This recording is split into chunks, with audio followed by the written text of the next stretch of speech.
The 2014 Lifering Conference was held in Santa Rosa, California on May 30th, May 31st, and June 1st.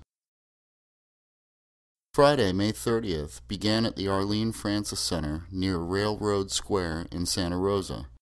A very nice group of Liferingers met, old friends, renewed acquaintances, and new friendships were established. Folks from all over the world who were not able to attend sent us greetings in the form of selfie videos or photos.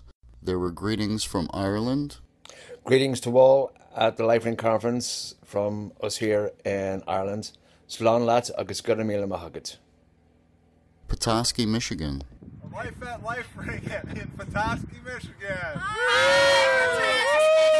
Hi, we love Lifering. Okay. Sapporo, Japan. Greetings from CA, Mac, and Tippy in Sapporo, Japan. I really wish I could be there with you guys. Portland, Maine. Akron, Ohio. Scott rode his bike from Pacifica to Half Moon Bay, taking this photo at the Pillar Point Harbor. Scott convenes the Pacifica Lifering meeting. Friday evening procedures included discussions of Lifering growth and a Lifering conveners workshop. The conveners workshop occurred in true Lifering fashion as a group of peers in a circle discussing the how and what of a convener's responsibilities. The conveners workshop was directed by John Weinroth. David Verge introduced the first guest speaker, Dee Dee Stout. Dee Dee spoke about the topic of her book, Coming to Harm Reduction, Kicking and Screaming.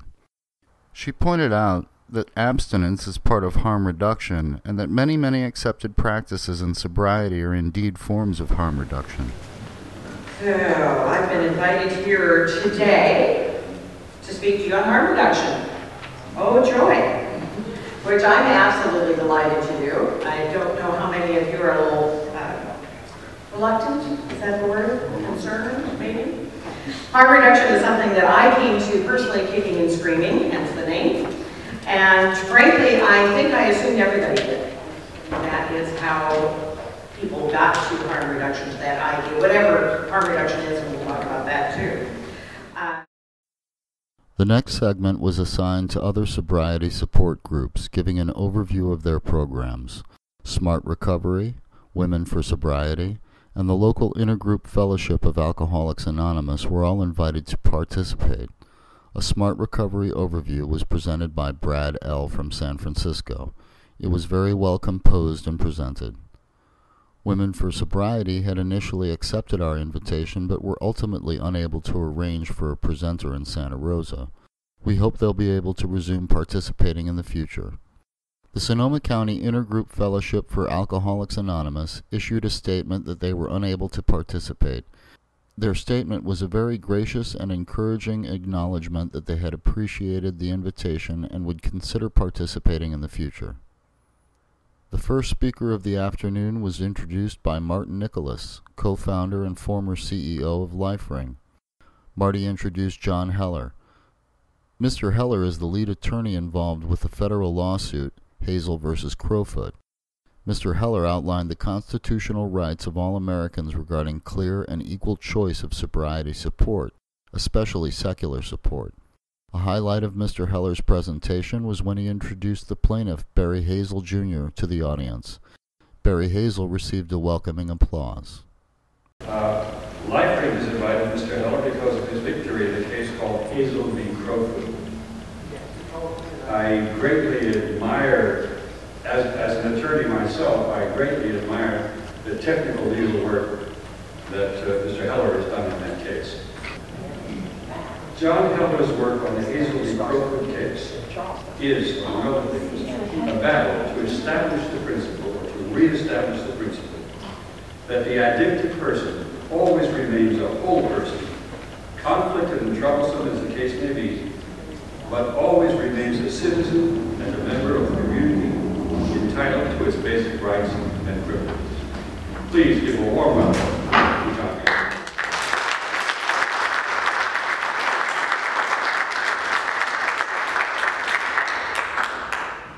That introduction is a really hard act to follow. That's a beautiful statement. I don't deserve any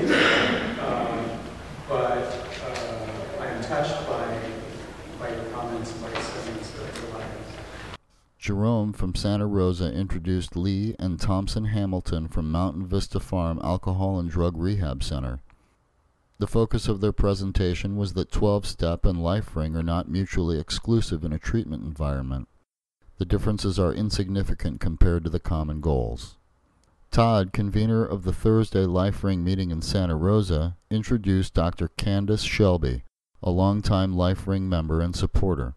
Dr. Shelby spoke to the conference about biological coding and addiction. Dr. Shelby investigated the idea surrounding addiction as it relates to the nature or nurture debate. Her analysis leads one to understand that addiction is a very complicated combination of many factors. The Olympia House Alcohol and Drug Rehab Center staff, led by Dr. Wayne Thurston, presented on Breaking Addiction, Building Lives, an integrated approach to healing. Olympia House focuses their approach on individualized treatment programs.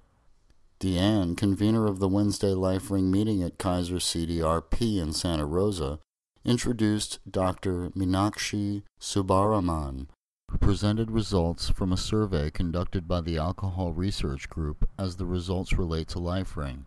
A more clear vision of who we are and what we do may be derived from this study. The 2014 Lifering Awards celebration banquet followed in the foyer of the Glazer Center. We enjoyed a catered banquet. John Weinrith, acting chair of the Lifering Board of Directors, presented the Pioneer Awards to Lifering members who had made significant volunteer contributions to Lifering in the previous year.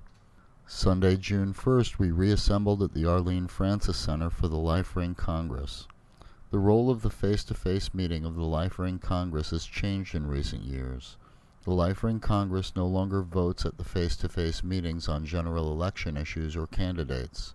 General election voting now occurs absentee, which has resulted in greatly increased electoral participation. The Lifering Congress discussed a proposal to change language relating to requirements for members of the Board of Directors. There was a proposal to change language requiring a member of the board to be a person in recovery from addiction to alcohol or drugs. Congress did not ratify the proposal to change the language, meaning the existing language remains. A meeting of the Lifering Board of Directors followed.